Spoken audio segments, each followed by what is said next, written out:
Conservatism in measurement fundamentals. You'll recall there are two exceptions or constraints that justify departures from measurement principles. And you'll remember those measurement principles are objectivity, revenue recognition, matching, and full disclosure. We've already talked about one of those constraints, which was materiality, and the other one is conservatism. And conservatism says that if you're in doubt, it's always best to understate assets, overstate liabilities, accelerate losses, and delay gains. And if you do that, then you're being conservative in your measurement and valuation and in the reporting of the data to the users that they might find useful in making informed judgments about the data or using the data, the relevant data, to make decisions. So let's see how conservatism works in a particular example.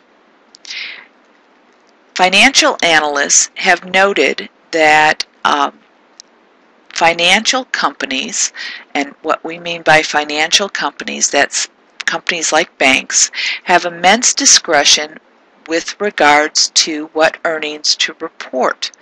And the reason is one of their major expenses is to estimate their bad debts or their loan losses that they expect to experience in the future. Because remember, you have to match the expenses with the revenue in the year the revenue takes place. And you know for banks that one of their major revenue streams is to lend money out to borrowers who in turn pay them interest. So the revenue is interest income, and against that interest income we want to match all the costs of lending to individuals and businesses who are borrowing from us. And one of those expenses is to estimate how many of those loans we made that year are not going to pay. So what we do is we know that we're going to debit, or the bank is going to debit, bad debt expense for their estimate of who's not going to pay in the future. Now, it is an estimate because if we knew who was not going to pay in the future at the time the loan is made, we would not lend them the money. So this is definitely an estimate. I don't know who's not going to pay, but I have a pretty good guess as to about the amount based on my experience of lending. So banks kind of can estimate that, but notice that by changing the estimate, which in turn changes one of the largest expenses, bad debt expense, on their income statement, financial companies such as banks can manage their net income.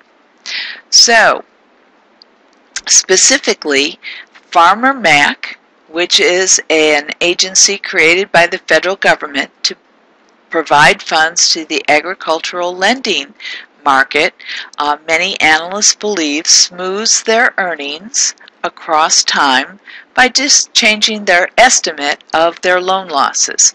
So what does smoothing earnings across time mean in Part A? Smoothing earnings means that if I know the amount of net income and I know the time in terms of years, I know that investors would rather see a line that shows that net income just goes up every year, year after year after year, that investors feel a lot more confident about the company if the earnings are a straight trajectory up and not something that looks like that. Because that's erratic earnings. That's not a smooth earnings line across time. So, how might a financial company practice this strategy, and why might it engage in the activity? Well, they want to have a straight line of earnings year after year after year, and if the estimate is what shows up on the income statement, we know that if expenses, such as bad debt expense, goes up, that net income is going to go down and shareholders' equity is going to go down. So we would prefer expenses, if I can manage that amount, be of a reasonable amount that my net income, instead of going down, will go up. So earnings smoothing has been associated with conservatism. Why? And the reason is if you know that you're going to have losses, losses should be recognized early or accelerated. And so you always tell the bad news early.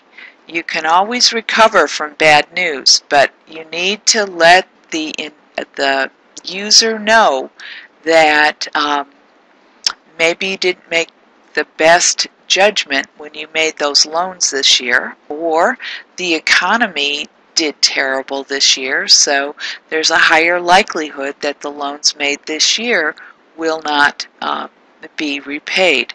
So you always want to do the best you can when you come up with that bad debt expense, the estimate of who's not going to repay their loans. But you don't want it to be exaggerated one way or the other. So that's income management and conservatism. Well, we spent a lot of time talking about financial accounting fundamentals. We've looked at the assumptions that go behind accounting. We've looked at the measurement principles and the two exceptions.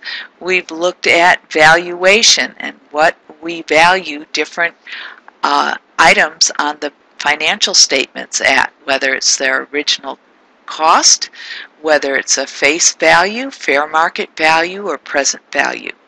We've talked about the qualitative characteristics of accounting information, that it needs to be understandable to the user, that it needs to be useful in decision making, that the information needs to be relevant and reliable, comparable, and consistent.